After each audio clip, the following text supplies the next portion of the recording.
Assalamualaikum warahmatullahi wabarakatuh. Perkenalkan, nama saya Nelly Rambe dengan NPM 23140139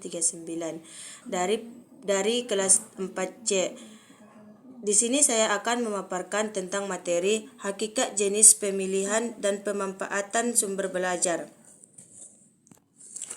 Dengan mata kuliah pengembangan bahan ajar bahasa Indonesia di SD dengan dosen pengampu Ibu Monica Tresia MPD.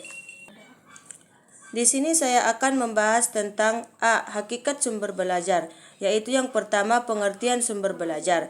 Sumber belajar adalah segala sesuatu yang dapat digunakan untuk mendukung proses pembelajaran, baik yang berasal dari lingkungan, teknologi, maupun manusia.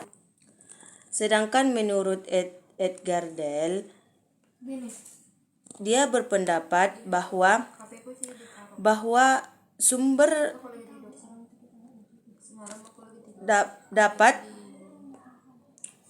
belajar dapat disebut dengan sumber belajar dengan pengalaman, seperti pengalaman langsung dan bertujuan pengalaman tiruan dan pengalaman dramatisasi. Terus bagian yang kedua itu fungsi sumber belajar. Sumber belajar memiliki beberapa fungsi, yaitu yang pertama meningkatkan efisiensi pembelajaran. Yang kedua meningkatkan daya tarik pembelajaran. Yang ketiga memperluas cakupan pembelajaran. Yang keempat memfasilitasi pengalaman langsung. Yang kelima meningkatkan keterlibatan peserta didik. Terus bagian yang B itu jenis-jenis sumber belajar. Jenis-jenis sumber belajar dibedakan menjadi dua, yaitu yang pertama dari segi perancangannya. Bagiannya yang pertama yaitu A. Sumber belajar yang dirancang. B. Sumber belajar yang dimanfaatkan.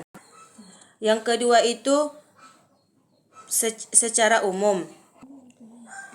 Yang A. Pesan. Pesan adalah informasi pelajaran yang akan disampaikan yang dapat berupa ide, fakta, ajaran, dan data. Yang B.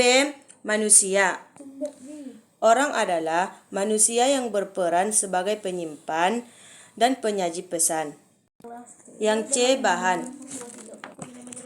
Bahan adalah perangkat lunak yang mengandung pesan-pesan pembelajaran yang biasanya disajikan melalui peralatan tertentu ataupun dirinya sendiri. Yang D. Alat. Alat yang digunakan di sini adalah benda-benda yang berbentuk fisik, sering disebut perangkat tas. E. Teknik. Teknik adalah prosedur atau langkah-langkah tertentu yang disiapkan dalam menggunakan bahan, alat, lingkungan, dan orang untuk menyampaikan pesan. Yang F. Latar atau lingkungan. Latar atau lingkungan yang berada di dalam sekolah maupun lingkungan yang berada di luar sekolah, baik yang disengaja, dirancang maupun yang tidak secara khusus disiapkan untuk pembelajaran. Yang C. Pemilihan sumber belajar. Ada beberapa pemilihan sumber belajar yang harus dipertimbangkan, yaitu yang pertama relevansi dengan tujuan pembelajaran. Yang kedua kualitas konten. Yang ketiga kemudahan akses. Yang keempat daya tarik dan interaktivitas.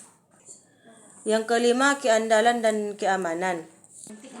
Yang keenam ketersediaan dalam berbagai format. Bagian yang pertama kriteria secara umum. Kriteria memiliki sumber belajar secara umum merupakan ukuran besar dalam memilih sumber belajar, di antaranya yaitu A. Ekonomis, B. Praktis dan sederhana, C. Mudah diperoleh, D. Fleksibel, E. Komponen. Yang kedua, kriteria berdasarkan tujuan. Yang ketiga, pertimbangkan karakteristik peserta